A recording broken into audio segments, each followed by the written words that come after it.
की धरती पर देश के जननायक, हमारे युवा नेता, देश के नेता आदरणीय राहुल गांधी जी का अमरपुर की धरती पर, इस अंग प्रदेश की धरती पर हम सभी स्वागत करते हैं, अभिनंदन करते हैं, खैर मकदम करते हैं।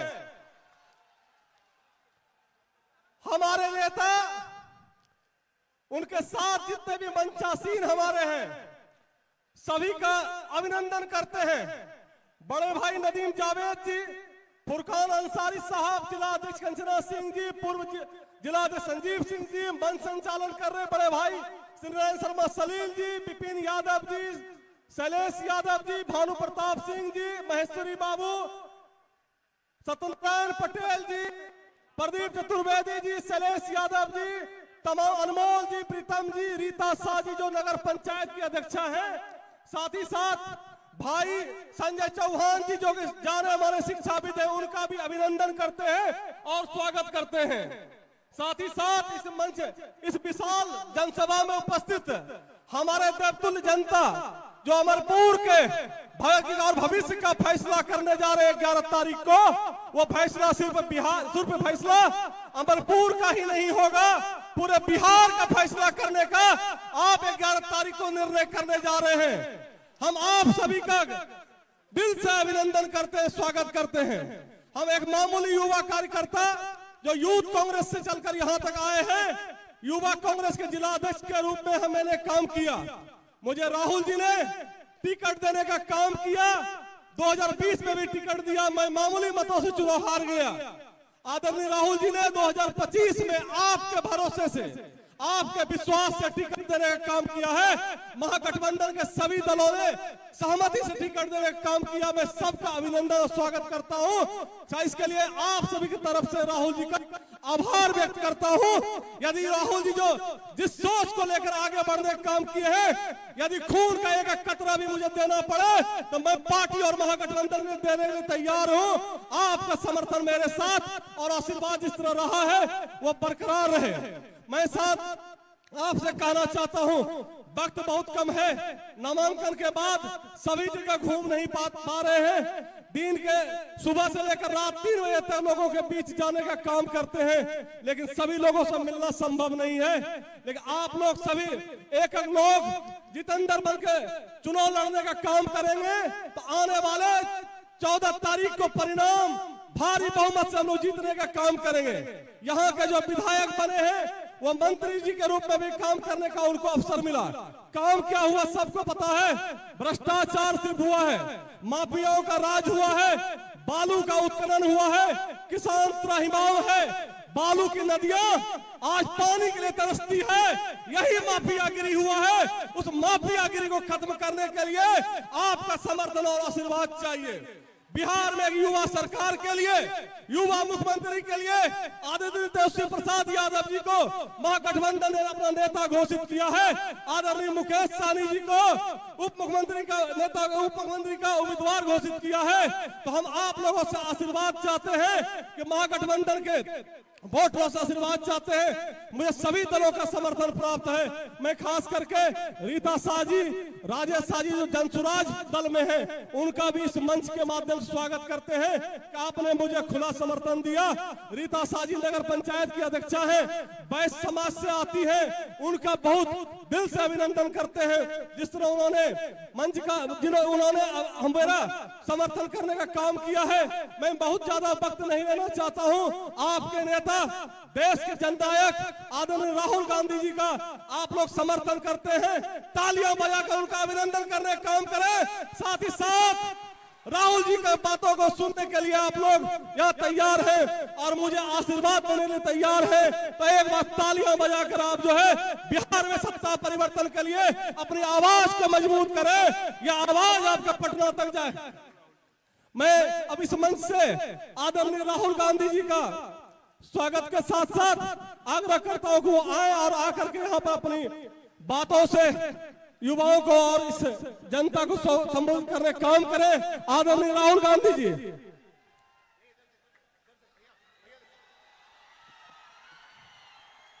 राहुल गांधी जिंदाबाद, राहुल गांधी जिंदाबाद, कांग्रेस पार्टी जिंदाबाद, महागठबंधन जिंदाबाद, तेजस्वी यादव जिंदाबाद। धन्यवाद। कंचना सिंह जी, सत्यनारायण पटेल जी, फुरकान अंसारी जी, हमारे कैंडिडेट जितेंद्र सिंह जी, जो कांग्रेस के हार्डकोर कार्यकर्ता हैं, युवा हैं और आपके विधायक बनने जा रहे हैं। स्टेज पे महागठबंधन के वरिष्ठ नेता और कांग्रेस पार्टी के महागठबंधन के प्यारे कार्यकर्ता, प्रेस के हमारे मित्रों, आप सबका यहां बहुत बहुत स्वागत।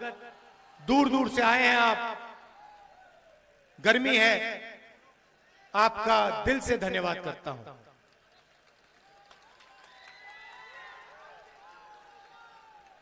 आपका मूड कैसा है?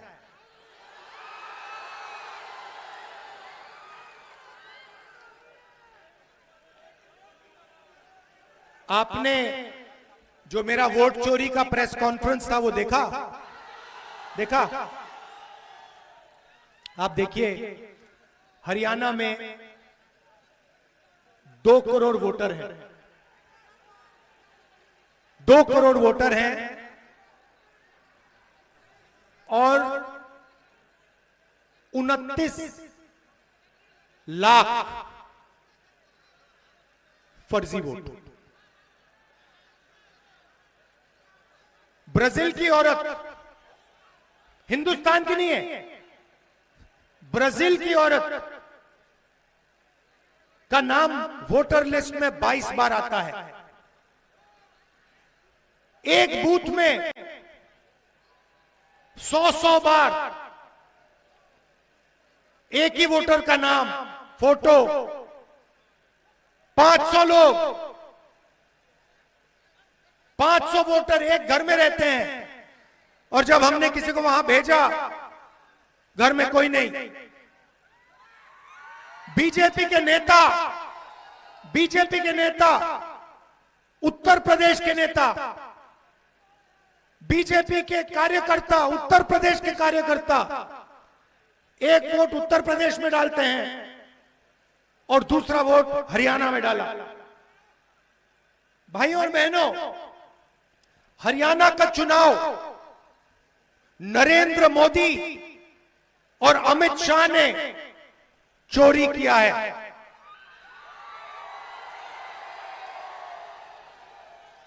इसका हमने साफ सबूत देश के सामने रखा। आपने नोट किया होगा कि बीजेपी के नेताओं ने, इलेक्शन कमीशन ने जो मैंने कहा उसके बारे में कुछ नहीं कह रहे हैं, उसको नकार नहीं पा रहे हैं। कल पता लगा कि बिहार में बीजेपी के नेताओं ने वोट किया और पहले दिल्ली में भी उन्होंने वोट किया। बीजेपी के लोगों को 2 वोट, 4 वोट, 10 वोट, हरियाणा में लाखों वोट काट दिए। किसके काटे? उन लोगों के जो कांग्रेस पार्टी को वोट देते हैं, गरीबों के, दलितों के,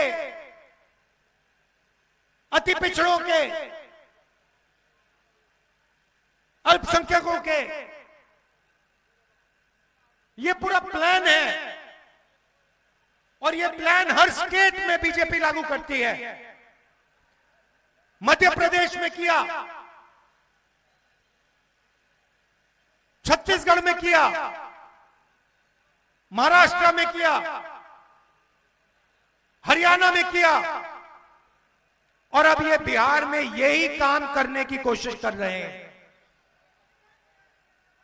मैं आपको गारंटी देता हूं कि जो इन्होंने हरियाणा में किया, ये वो बिहार में करने की कोशिश करेंगे। बिहार में फर्जी वोटर लिस्ट आएगी, बिहार में बीजेपी के लोग 2, 3, 4 बार वोट डालने की कोशिश करेंगे, बिहार में गलत फोटो का प्रयोग होगा, मगर इन लोगों को बिहार की जनता के बारे में कुछ नहीं मालूम, क्योंकि बिहार की जनता पोलिंग बूथ में खड़े होकर वोट चोरी को रोकेगी। भाइयों और बहनों, आपको समझना है कि वोट चोरी क्यों होती है। सबसे पहले इस संविधान में लिखा है, यह अंबेडकर जी का संविधान है, यह फूले जी का संविधान है, यह गांधी जी का संविधान है, यह बुद्ध भगवान का संविधान है, नारायण गुरु जी का संविधान है, बसवना का संविधान है। इसमें हिंदुस्तान की जनता की आवाज है। इस आवाज को कुचलने के लिए, अदानी अंबानी की मदद करने के लिए, आपका धन लूटने के लिए ये वोट चोरी करते हैं। और मैं इनसे कह रहा हूं, बिहार की जनता को आप नहीं पहचानते हो, बिहार के युवा को आप नहीं पहचानते हो। इलेक्शन कमीशन वाले, आप लोगों को बिहार की जनता के बारे में कुछ नहीं मालूम। बिहार की जनता आपको यहां पे वोट चोरी नहीं करने देगी, खड़ी हो जाएगी, लड़ जाएगी, मगर वोट नहीं चोरी होने देगी। भाइयों और बहनों, अमित शाह आते हैं, बिहार में भाषण देते हैं और कहते हैं कि बिहार में उद्योग के लिए जमीन नहीं है, उद्योग के लिए जमीन नहीं है, मगर अदानी जी को 1 रुपए प्रति एकड़ में बीजेपी की सरकार, नीतीश जी की सरकार ने जमीन दी, बिहार की जमीन दी। तो उद्योग के लिए जमीन नहीं है, युवाओं के लिए जमीन नहीं है, रोजगार के लिए जमीन नहीं है, मगर अदानी जैसे अरबपतियों के लिए जितनी भी जमीन चाहिए, बीजेपी के लोग, नीतीश जी, वो जमीन देने को तैयार है। भाई और बहनों, आप हिंदुस्तान के किसी भी डिस्ट्रिक्ट में चले जाओ, लद्दाख जाओ, अरुणाचल जाओ, बेंगलोर, हैदराबाद, सूरत, आप कहीं भी चले जाओ, आपको बिहार का युवा मिलेगा, सड़क के किनारे मिलेगा। क्या करते हुए मिलेगा? मजदूरी करते हुए मिलेगा। नीतीश जी ने, नरेंद्र मोदी जी ने, आ जाओ भैया, अंबेडकर जी की फोटो आ जाओ,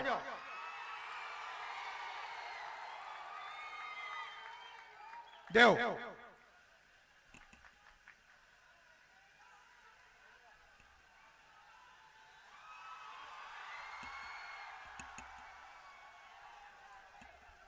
ये अंबेडकर जी की फोटो है, ये इनका संविधान है, इसी पर आक्रमण हो रहा है, इनकी सोच पर क्यों हो रहा है, वोट चोरी क्यों हो रही है? क्योंकि नरेंद्र मोदी आपका धन, आपकी जमीन, आपके अस्पताल, आपके स्कूल और कॉलेजेस, आपकी रेलवेज अदानी जैसे लोगों को देना चाहती है, आपका धन आपसे छीनकर उनको देना चाहती है। भाइयों और बहनों, अपने सेल फोन के पीछे देखिए मेड इन चाइना लिखा है, जूता देखिए मेड इन चाइना, शर्ट देखिए मेड इन बांग्लादेश। ये क्यों हो रहा है? क्योंकि नरेंद्र मोदी जी ने हिंदुस्तान के सारे उद्योग बंद किए हैं। वो चाहते हैं कि अदानी अंबानी जैसे लोग चाइना का माल हिंदुस्तान में बेचे, आपके जेब से पैसा निकले, अदानी और अंबानी की जेब में जाए और चाइना के युवाओं को, चाइना की कंपनियों को फायदा हो। और हम चाहते हैं कि बिहार का युवा आज से 5-7 साल बाद अपने फोन के पीछे देखे और वहां पे लिखा हो मेड इन बिहार। हम चाहते हैं कि शर्ट, पैंट, सेलफोन, कैमरा, गाड़ी, ट्रेन, सारा का सारा हिंदुस्तान में बने, मेड इन इंडिया हो, और बिहार में बने, मेड इन बिहार हो। आपको देश का मजदूर नहीं होना चाहिए, आपको अपनी कंपनी चलानी चाहिए, आपकी फैक्ट्रियां होनी चाहिए, आपके फूड प्रोसेसिंग यूनिट्स होने चाहिए। यहां पे आप मखाना उगाते हो, अमेरिका में बहुत महंगा बिकता है, मगर जो मेहनत करते हैं, जो तालाब में जाकर मखाना बीनते हैं, जिनको बीमारी होती है, जिनके हाथ सड़ते हैं, उनको उस मखाने का फायदा नहीं मिलता, बिचौलियों को मिलता है और अमेरिका की कंपनी को मिलता है। हम चाहते हैं कि किसान को मखाना जो बीनते हैं, उनको, बुनकरों को, मजदूरों को उनकी मेहनत का सही फायदा मिले। यह फर्क है। ये लोग अदानी अंबानी के लिए काम करते हैं, हम किसान, मजदूर, बुनकर इनके लिए काम करते हैं, छोटे बिजनेस वालों के लिए। हम चाहते हैं कि बिहार में हजारों फैक्ट्रियां बने, फूड प्रोसेसिंग प्लांट लगे और बिहार के युवाओं को रोजगार मिले। बिहार के युवा यहां आए हैं, मैं आपसे पूछना चाहता हूं, आप मजदूरी करना चाहते हो या रोजगार चाहते हो? आप देखिए, आपके प्रधानमंत्री यहां आए, नरेंद्र मोदी बिहार आए, और उन्होंने आपसे क्या बोला? उन्होंने आपसे बोला कि बीजेपी की सरकार ने डेटा का दाम इतना कम कर दिया है कि आप रील बना सकते हो, आप रील बना सकते हो, आप इंस्टाग्राम पे फोटो देख सकते हो, आप फेसबुक पे जा सकते हो। भाई और बहनों, रील बनाने से, इंस्टाग्राम पे फोटो देखने से, सेल्फी लेने से आपके जेब में पैसा आता है क्या? भाई और बहनों, जब आप सेल्फी लेते हो, अपने दोस्त को भेजते हो, जब आप इंस्टाग्राम पे जाते हो, जब आप फेसबुक पे जाते हो, तो पैसा जियो का बनता है, बिहार की जनता का नहीं बनता है, अंबानी का पैसा बनता है। भाई और बहनों, नरेंद्र मोदी जी ने आपसे रोजगार की बात नहीं की, आपसे कहते हैं आपको हमने इंस्टाग्राम दिया, डेटा का दाम कम किया। अब सच्चाई सुनिए, ये इंस्टाग्राम जो है, ये रील्स जो है, ये फेसबुक जो है, ये आपके ध्यान को भटकाने का तरीका है, आपके ध्यान को इधर उधर ले जाने का तरीका है। ये सारे के सारे 21वीं सदी का नशा है, नया नशा है, ये 21वीं सदी का नशा है। सही बोल रहा हूं? और प्रधानमंत्री आपको रोजगार नहीं दे रहा है। अगर ये आपको रोजगार देता, अगर ये आपको अस्पताल देता, अगर ये पेपर लीक को हटाते, लोगों को जेल में डालते और फिर कहते कि हमने डेटा आपको दे दिया, कम दाम पे दे दिया, तब भी ठीक होता, क्योंकि आपके पास रोजगार होता, आपके जेब में पैसा होता, आपके प्यारे बिहार में अस्पताल होता, कॉलेजेस होते, यूनिवर्सिटीज होते। नरेंद्र मोदी, नीतीश ने कॉलेजेस और यूनिवर्सिटीज प्राइवेटाइज कर दिए, अस्पताल प्राइवेटाइज कर दिए, रोजगार छीन दिया, आपको मजदूर बना दिया, और फिर यहां आके आपको भाषण देते हैं। एक समय होता था, आप याद रखिए, जब दुनिया की सबसे बेहतरीन यूनिवर्सिटी बिहार में हुआ करती थी, नालंदा यूनिवर्सिटी। कोने कोने से लोग आते थे, कोरिया से, चाइना से, जापान से, वियतनाम से आते थे पढ़ाई करने, बिहार में शिक्षा लेने। सब बंद कर दिया। यूपीए की सरकार थी, हमने नालंदा यूनिवर्सिटी को फिर से खड़ा करने की कोशिश की, पैसा डाला, इंटरनेशनल सबसे हाई क्वालिटी के लोगों को हमने इकट्ठा किया। नरेंद्र मोदी की सरकार ने नालंदा यूनिवर्सिटी का सपना रद्द कर दिया, खत्म कर दिया, बंद करवा दिया और आपको पेपर लिख दिया। ईमानदार बिहार के युवा पढ़ाई करते हैं, बेईमान स्टूडेंट्स पैसा देकर पेपर खरीदते हैं। फायदा किसको होता है? जो बेईमानी करता है। और जो ईमानदारी से पढ़ाई करता है उसको कुछ नहीं मिलता इस बिहार में। वो मजदूरी करता है, उसके पापा, उसकी माँ लाखों रुपए देती है कॉलेज के लिए, एग्जाम देने के लिए, ट्यूशन के लिए, और फिर आखिरी मिनट उसको पता लगता है कि भैया पेपर लीक हो गया, पेपर चोरी हो गया। बिहार में ईमानदार स्टूडेंट्स के लिए कुछ नहीं बचा और वो जाके मजदूरी करता है। मैं आपको एक गारंटी देता हूं, सबसे पहली गारंटी, बिहार की सरकार शिक्षा पे फोकस करेगी। कॉलेज यूनिवर्सिटी, सरकारी कॉलेज यूनिवर्सिटीज खोलेगी। और मैं आपको एक वायदा करता हूं, गारंटी करके आपको एक वायदा करता हूं जो मैं पूरा करूंगा।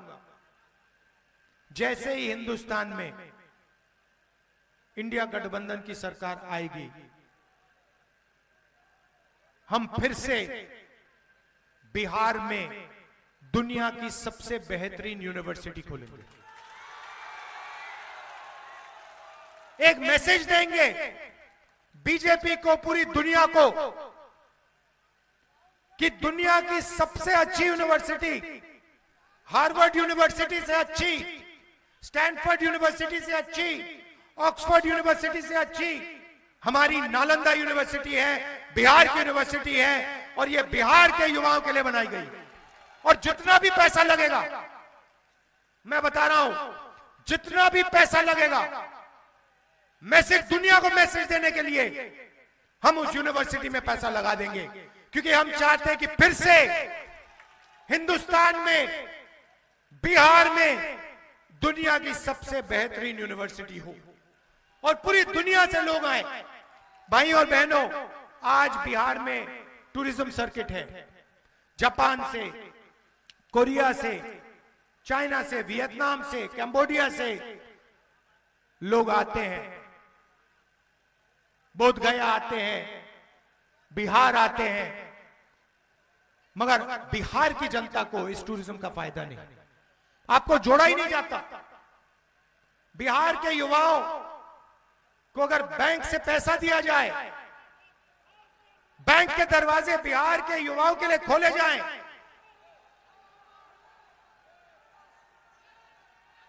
तो इस टूरिज्म का, ये क्या हो रहा है, टूरिज्म का सच्चा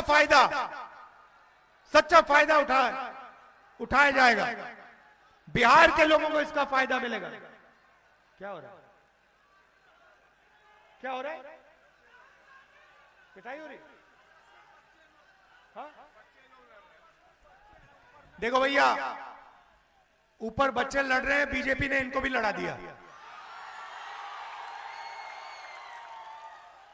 हम कहते हैं नफरत के बाजार में मोहब्बत की दुकान होनी चाहिए। हम जहां भी जाते हैं, एक हिंदुस्तानी को दूसरे हिंदुस्तानी से जोड़ते हैं, गले लगवाते हैं। और जहां भी बीजेपी जाती है, नफरत फैलाती है। हिंदू को मुसलमान से, हिंदू को सिख से, एक जात को दूसरी जात से लड़ाने का काम करती है। इसलिए दूसरी गारंटी, महागठबंधन की सरकार किसी एक जात की नहीं होगी, किसी एक धर्म की सरकार नहीं होगी। हर जात की होगी, हर धर्म की सरकार होगी, बिहार की सरकार होगी। इसमें अति पिछड़ों की आवाज होगी। हमने उनके लिए एक स्पेशल मैनिफेस्टो बनाया है। इसमें पिछड़ों की आवाज होगी, दलितों की होगी, महादलितों की होगी, अल्पसंख्यकों की होगी, गरीब जनरल कास्ट की आवाज होगी, किसानों की होगी, मजदूरों की होगी, युवाओं की होगी। और इस सरकार के दरवाजे आप सबके लिए आपको खुले मिलेंगे, ये हमारी गारंटी है। भाइयों और बहनों, आप दूर दूर से आए, इतनी गर्मी में आए, दिल से आपका धन्यवाद कहना चाहता हूं। नफरत के बाजार में मोहब्बत की दुकान खोलनी है, आपने हमारी पूरी मदद की, भारत जोड़ो यात्रा में मदद की, वोटर अधिकार यात्रा में आपने अपनी पूरी एनर्जी, पूरा दम डाल दिया। बहुत बहुत धन्यवाद आपका। और ये जो बच्चे ऊपर लड़ रहे हैं, ये लड़ाई बंद करो, इससे किसी का फायदा नहीं है, इससे आपका नुकसान है, आपके दोस्तों का नुकसान है। बीजेपी की जो विचारधारा है उसे हराना है, उसे मिटाना है, नफरत से नहीं, मोहब्बत से, प्यार से। आप सबका बहुत बहुत धन्यवाद। नमस्कार। जय हिंद, जय बिहार। जननायक